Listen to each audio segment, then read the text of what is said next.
ဇနဲ့ပုံစံနံပါတ်9တောင်းမှန်စတုကန်တုံးရဲ့အလျာအနံနဲ့ဒုတယ်တို့ဟာ8စင်တီမီတာ9စင်တီမီတာနဲ့160ကုဗစင်တီမီတာအသီးသီးရှိကြလျင်ထိုတောင်းမှန်စတုကန်တုံးဤအမြင့်ကိုစင်တီမီတာဖြင့်ဖော်ပြပါကျမတို့ကဒီဒုတယ်ခန်းကိုသင်နေတဲ့အချိန်မှာဒုတယ်ကိုလိုချင်ရင်အလျာအမြောက်အနံမြောက်အမြင့်ဒုတယ်ကိုလိုချင်အမြောက်ပု္ပ္ပာဆိုတာသိထားပြီးသားပေးထားတဲ့အလျာရဲ့အနံရဲ့အမြင့်ရဲ့ကိုမြှောက်ပေးရမယ်ဒီပု္ပ္ပာမှာကျတော့အလျာအနံဒုတယ်ကိုပေးထားတယ်အလျာဘယ်လောက်လဲ8စင်တီမီတာအနံဘယ်လောက်လဲ9စင်တီမီတာဒုတယ်ဘယ်လောက်လဲ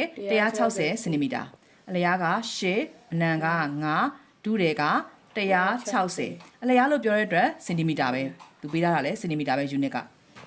အနံလို့ပြောတဲ့အတွက်လဲစင်တီမီတာပဲအနံ9စင်တီမီတာဒုတယ်ဆိုတော့9ပါစင်တီမီတာ9ပါစင်တီမီတာဒီပု္ပ္ပာမှာလိုချင်တာအမြင့်ကိုရှာခိုင်းတာတယ်ခုနကလည်းစမပြောတယ်ဒုတယ်ကိုလိုချင်တော့အလျာအမြောက်အနံမြောက်အမြင့်အမြောက်ပု္ပ္ပာလို့ပြောတာတယ်အမြင့်ဒီပု္ပ္ပာတွေမှာဒုတယ်အခန်းမှာဒုတယ်ကိုလိုချင်ရင်အမြောက်ပု္ပ္ပာဒုတယ်မဟုတ်တဲ့တခြားသောအလျာအနံအမြင့်တစ်ခုခုကိုလိုချင်အစားပု္ပ္ပာဆိုတာသိပေးရမယ်ဒါကအခုအမြင့်ကိုလိုချင်တယ်အမြင့်ကိုလိုချင်တော့အမြင့်ရလွှဲရင်ကျန်တဲ့ကိန်းတွေဟိုဘက်ကိုဖယ်ထုတ်ပေးရမယ်အဲ့တော့ကျမတို့ကအမြင့်ကိုဖယ်လိုက်တယ်အလျာနဲ့အနံဒီဘက်မှာဘာလို့ထားရလဲမြောက်ထားတာအဲ့နှစ်ခုကိုမြောက်ပြီးတော့ဒုတယ်ဘက်ကိုသွားရင်စားပေးရတယ်အစားပု္ပ္ပာဖြစ်သွားတယ်เนาะဒုတယ်မဟုတ်တဲ့တခြားကိန်းကိုလိုချင်ရင်အစားပု္ပ္ပာအဲ့တော့အမြင့်ကိုလိုချင်ခဲ့တယ်ဆိုရင်အမြင့်ကိုလိုချင်ရင်အများဆုံးဖြစ်တဲ့8 9 160မှာဘယ်ဟာအများဆုံးလဲ160ဆိုတဲ့ဒုတယ်ကအများဆုံးဒုတယ်ကိုဒီမှာရှိတဲ့အလျားနဲ့အနံနဲ့ကိုမြောက်ချင်းကိုသွားပြီးတော့စားပေးရမယ်ဒုတယ်တန်ဖိုးဘယ်လောက်လဲ160အလျားတန်ဖိုးက8အနံတန်ဖိုးက9 160ကအပေါ်မှာထားမယ်8 5ဒီ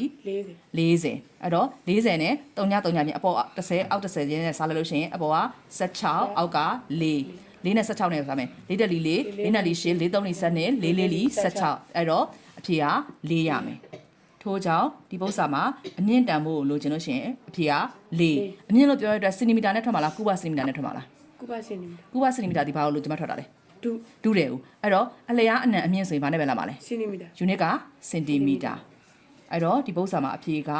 4စင်တီမီတာရတယ်အဲ့တော့ဒုတယ်ကိုလိုချင်ရင်အလျားအနံအမြင့်ကိုမြောက်ဒုတယ်မဟုတ်တဲ့အလျားသို့မဟုတ်အနံသို့မဟုတ်အမြင့်တွေကိုများလိုချင်ခဲ့ရင်ဒုတယ်ကိုတီးပေးထားတဲ့ကိန်းတွေနဲ့စားလိုက်လို့ရှိရင်လိုချင်တဲ့ဟာရတယ် okay